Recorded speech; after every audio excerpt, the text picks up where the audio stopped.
Life is but a dream.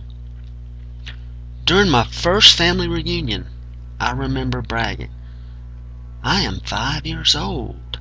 I proudly displayed 5 fingers and thought, "Wow, I'm a whole hand old." I stared deeply at my hand, mesmerized and totally entranced. I became self-aware at the miraculous nature of life. During this reunion, it was wonderful as I played with my cousins. Some I had just met. Our younger uncles also played their role with that ever-popular "got your nose." I grew tired of it and said, "Stop it, I know it's a trick, it's just your thumb." You know, after dinner, finger pulling became the trick then, and I had an uncle that was certainly adept at that.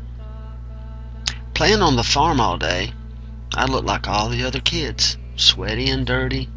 My breeches, backside, knees, they all became a greenish-brown color. My shoes and feet had been encrusted in dry cow patties, and it matched the wooden floor of the huge farmhouse.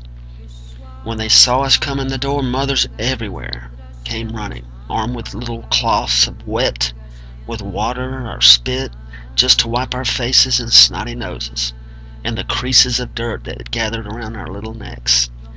The line of various aunts and uncles and grandparents started growing as we came in. Even great-grandparents were there, people so old I even thought I'd never see them again in this life. Amidst all the hugs and kisses and remarks such as, "You look just like your daddy," my day was a little bit less enjoyable when a great toothless aunt asked me for some sugar. I received a slobbering of old folk kisses. What torture! My great-grandmother's sister, with one visible tooth and a mouthful of something, asked me to hug her old wrinkled face. Her eyes were twinkling with a familial love and adoring affection, and it made it okay with the universe. Although I was a little boy first, I whispered to my favorite cousin, "Run quickly, now." You know, the adults were speaking of recently deceased family and friends, saying they were better off. And I thought, how? I pondered death for the first time, frozen in a moment of thoughtless déjà vu. I gazed around the room and thought, who am I? And are these people my own?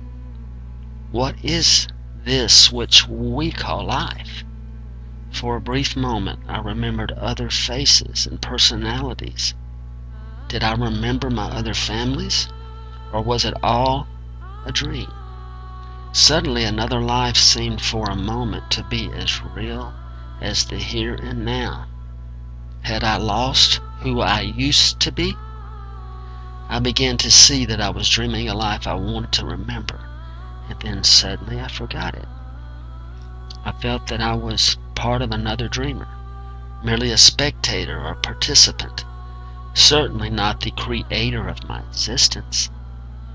Being in one of the most connected states of my life, during a time when kids were to be seen and not heard, I told everyone around, speaking of those who died and passed away, "We never die. We go to another family, to love and play with. Don't you know that life is just a happy dream?"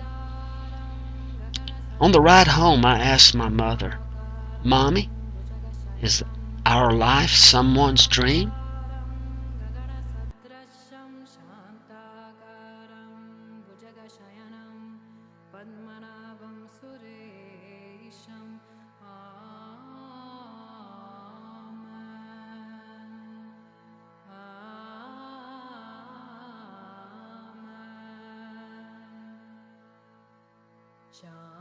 शान्ताकारं भुजगशयनं पद्मनाभं सुरेशं शान्ताकारं भुजगशयनं पद्मनाभं सुरेशं शान्ताकारं भुजगशयनं पद्मनाभं